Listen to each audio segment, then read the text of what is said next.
Hey everyone, what's up? It's me, lo-fi musician and producer, Blue Sirens. A couple months ago, I did a video sharing my thoughts on the Hi-Chord. And back then, I thought, this is a really cool controller.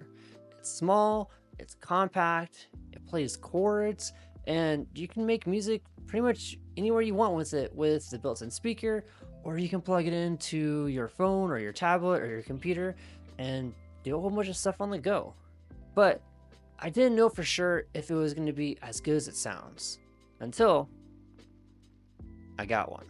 So, without further ado, this is the Hi-Chord. So let's take a look at the overall design and build of it.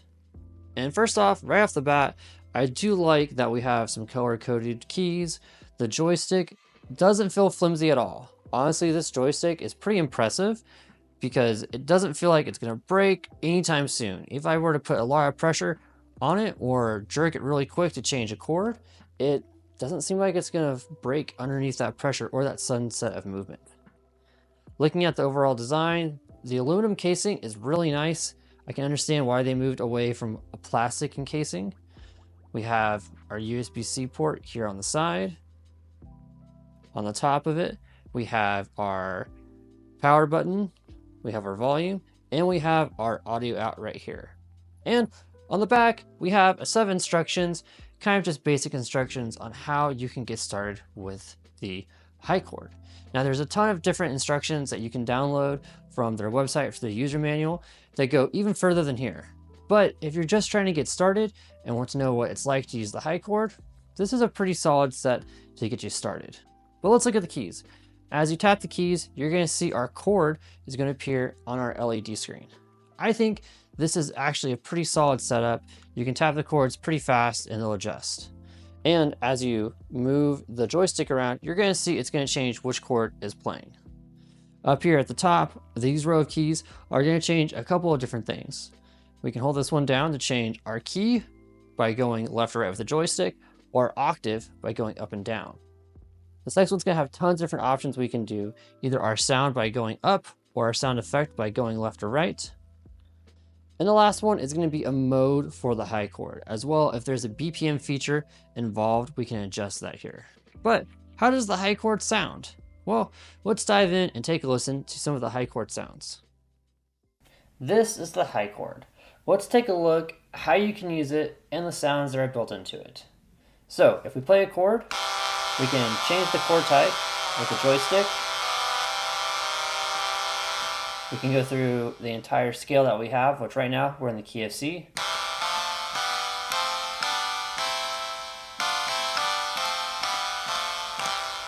And we can change the key we're in through these buttons here. Let's change the key. I'm going to hold this down and we get this menu. I can go left or right and change the key. Let's go back to the key of C. And I can change the octaves by going up or down.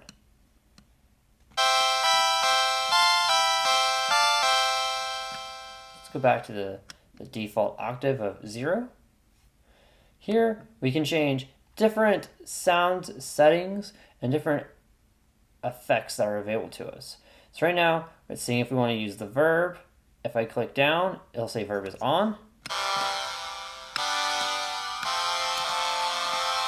You hear there's some reverb on that. Let's go ahead and turn the verb off. And then we can go up to sound, and this is going to change the different type of sound that our keyboard is going to have. So let's go to the saw.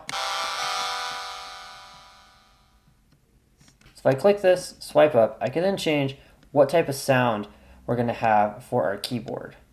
Let's see if we can find one like bounce.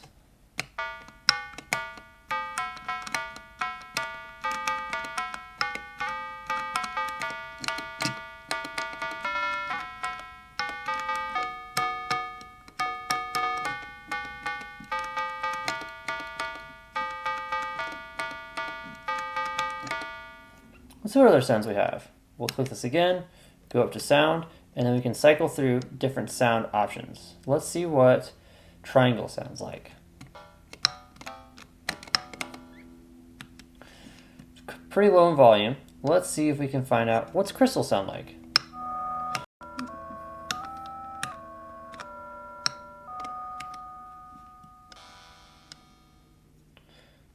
Let's see what magic sounds like.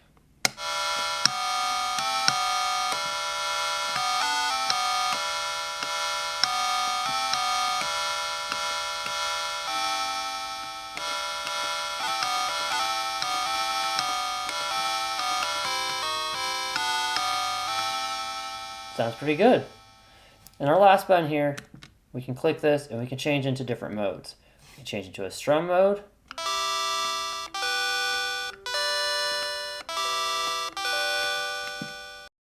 In arpeggiated mode.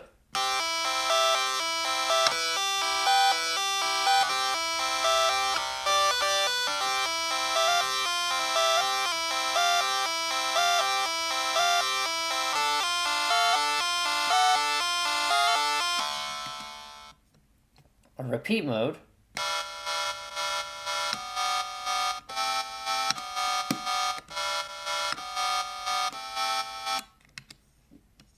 And we now have a drum mode.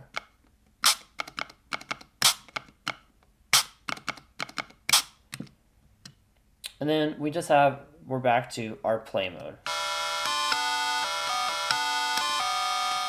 And under the mode, we can go left or right to adjust our BPM, depending on if the feature we're working with has a BPM aspect involved with it. One that definitely will be our arpeggiated mode. So let's go back to that.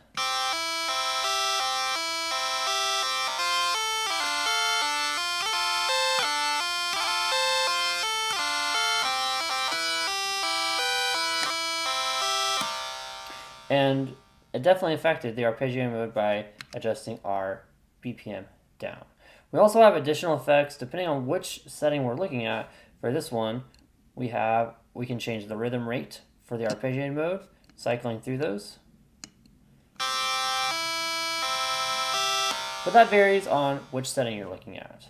Now, all the sounds for this are being played out of this speaker, which isn't incredibly loud, but it's loud enough to where you know what you're working with. And if you are in a public space and you don't want to bother other people, you can plug in your own headphones right here and play around with those sounds. Now, the HiChord, for how small it is and the amount of sounds packed in with it, it's a pretty powerful tool. And not just as a standalone tool, but also what you can do with it in your DAW. So let's plug it in and see what we can do. All right, so let's say you want to play with your HiChord in your DAW. You definitely can. You just need to make sure you're plugged in to your computer. Then we're going to click this button here. And under the MIDI section, we just need to make sure this is turned on by toggling down. Now, when I play a chord, you're going to recognize that's not a sound that we had available before. That's because it's a sound coming from my DAW. And now that the HiChord is in MIDI mode, it'll play whatever instrument is currently in my DAW.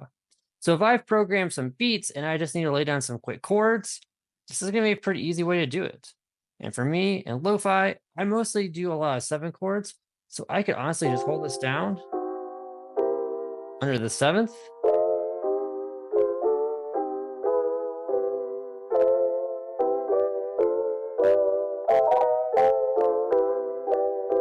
And write a quick idea for an idea down. So this is going to be a pretty much of a game changer for me when I'm in a hurry and I need to get a song idea down. So as you can see, the HiChord can do a lot of things, and it's pretty powerful. And I think for a lot of people, it's going to be a game changer. And who's that going to be for? Well, if you're a performer, if you do a lot of things with live loops, and if you're trying to find inspiration while you're on the go, this is definitely going to be the machine for you. Because honestly, like this, you just put in your bag. And HiChord was nice enough to send me this little carry-on case that protects it. And not that it needs a ton of protection, it's a pretty sturdy device.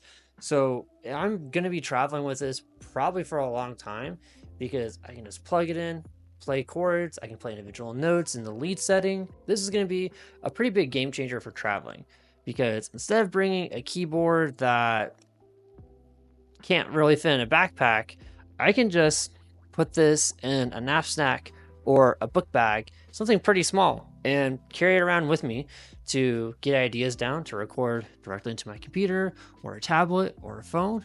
and pick it up later if I need to. Or if I just want to jam out and have some fun, or play around with different chord voicings and experiment. This is going to be honestly a game changer, for me at least. And for anybody that travels a lot, does live looping, it's going to be a game changer for them. Now, let's talk about some of the downfalls that HiChord has. And to be honest, I thought there was going to be a little bit more of the downfalls, but there's not many after playing around with it. One of the downfalls I do think it has is these keys. I didn't feel like they were super sturdy as I started to play with them, but now that I've played with it a bit longer, they are pretty sturdy. They don't always feel like they're clicking on time, but they do get the job done a lot better than I thought they would before. As well as the joystick.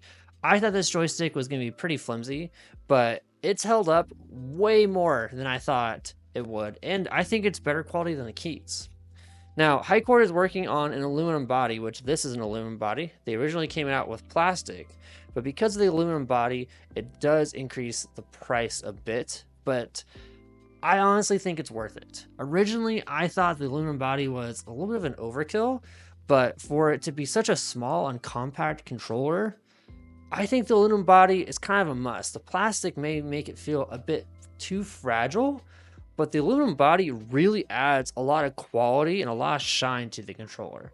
So I know in previous videos, and I know a lot of people have commented on those videos, that the price is really what gets them, because it starts at $329. But the aluminum body is definitely worth it. Get your hands on one, and I think you'll see what I mean by that. And they're working on another version of this. It's also going to be aluminum body, but it's going to be like a silver color. And I have to say that silver color looks slick. A couple other downsides I think I've noticed with using the HiChord is some of the sounds are a little bit limited, mostly just because of the speaker. The speaker, I think, is what's limiting some of these sounds from sounding great. They do sound good, and if you were to record the audio through the headphone jack directly into your DAW, I think you could EQ and add some effects, and those sounds would sound really good. But just on a standalone, the sounds don't always sound too good. It's a small speaker. It's not going to work that well with bass, and that's just a physics limitation. But they are working on sending out new sounds and new settings that just require a software update, which is pretty easy to just update the software on the HiChord through your computer. You just plug it in, go to a website, say update, and it's done. Pretty easy.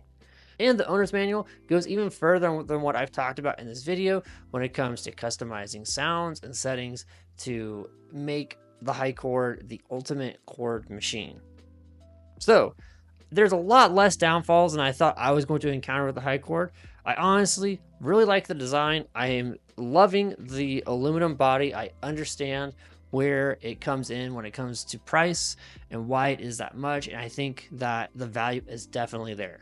I understand $329 is a lot to spend on an entry-level keyboard or a keyboard that is kind of first of its kind, but they're making a lot of improvements with it, just even through the software. So I definitely think it's worth it if you want something that's easy to travel with, something that's going to help you with chords, and something that's going to be really inspirational to just play around with while you're on the go. But what do you guys think? Did you guys like the HiChord? Do you think it's going to be a game changer for you and for your setup and how you make music? Let me know in the comments below, and don't forget to like and subscribe. And until next time, thanks for checking out the HiChord.